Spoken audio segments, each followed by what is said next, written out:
It took a person in history, and in dramatizing that person's life, you emphasized in the story the social contradictions of what happened. So they're really stories, no matter who you tell about, Beethoven, anybody. Beethoven wanted to change the world. He was a follower of Napoleon. He thought it was great, you see. He made a great character. And he had a wonderful problem. He was deaf, and he couldn't hear his own music. It was marvelous. So you have all these wonderful things. You don't have to lie or change the facts of history. Just tell it like it was.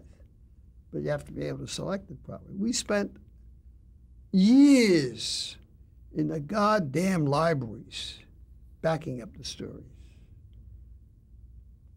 How did you decide amongst yourselves, the three of you, in terms of who would? Well, whoever, they'd always make their suggestions, but we ignored them. And we'd pick a story. And if we needed help, we spoke to our friends, since we met every day. And sometimes you run across a problem, you discuss it, but they didn't want to be paid, because they're my friends. So you got all the money, even though they helped you. Can you describe Lumet's contribution? Lumet was marvelous, because he first cast gorgeously. He was a great caster, among all the new actors, including Paul Newman, and all the characters. Were you able to suggest in casting? Well, Walter could. I didn't know him. Lumet, see. But he admired my work, but I never met him. I still haven't met him.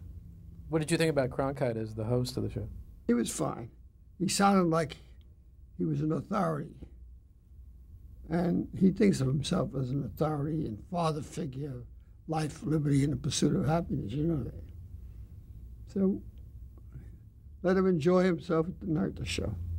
Did anyone else know about your involvement in the series? I mean, was it a fairly... Yes, everybody who was a front. Well, there's some funny stories.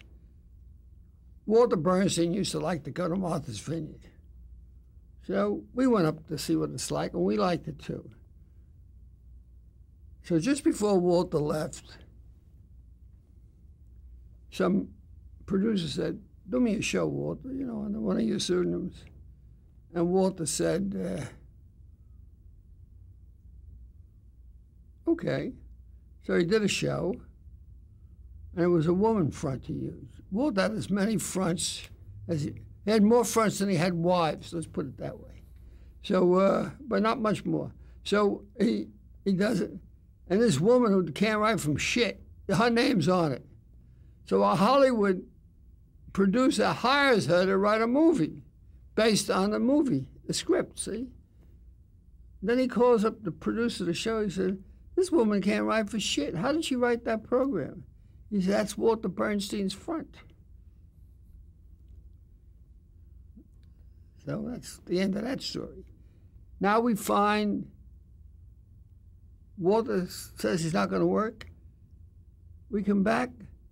There's 3 scripts on the one up front name. But Walter didn't write them.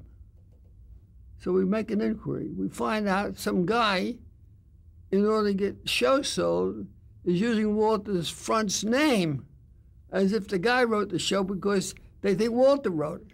And that way he's selling scripts. So we've got a baseball club, like in my old neighborhood, and the 3 of us paid him a call. And we straightened him out. And he returned all the money to us, and he didn't do it anymore. But meanwhile, this terrible tragedy took place. I was willing to beat the shit out of him, you got to do things like that. I wasn't in the OSS for nothing.